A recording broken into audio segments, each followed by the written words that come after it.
রাহমাতুল্লাহি ওয়া বারাকাতুহু।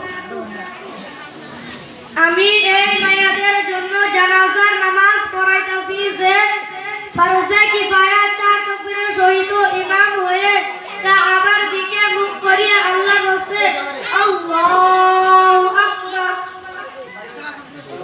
সুবহানাকাল্লাহুম্মা ওয়া বিহামদিকা ওয়া তাবারাকা ইসমুকা ওয়া তাআলা জাদ্দুকা ওয়া জাল্লা সানাউকা ওয়া লা ইলাহা গায়রুক আল্লাহু আকবার আল্লাহুম্মা সাল্লি আলা মুহাম্মাদ ওয়া আলা আলি মুহাম্মাদ কামা সাল্লাইতা আলা ইব্রাহিম ওয়া আলা আলি ইব্রাহিম ইন্নাকা হামিদুম মাজিদ আল্লাহুম্মা বারিক আলা মুহাম্মাদ ওয়া আলা আলি মুহাম্মাদ কামা বারাকতা আলা ইব্রাহিম ওয়া আলা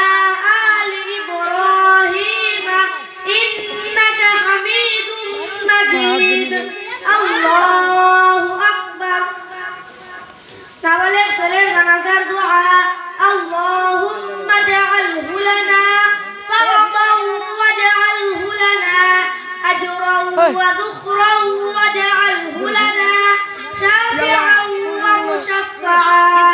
তাহলে মেয়ের জানাজার দোয়া আল্লাহুম্মা জাআলহা লানা ফারদান ওয়াজআলহা লানা আজরান ওয়া যুখরান ওয়াজআলহা লানা শাফিআতান ওয়া মুশাফফাআ। اللهم اغفر لحينا وميتنا وشاهدنا وغائبنا وصغيرنا وكبيرنا وذكرنا وأنثانا اللهم من أحييته منا فأحيه على الإسلام ومن توفيته منا فتوفه على الإيمان الله أكبر. السلام عليكم ورحمة الله. السلام عليكم ورحمة الله. السلام عليكم ورحمة الله. ما شاء الله, बहुत সুন্দর।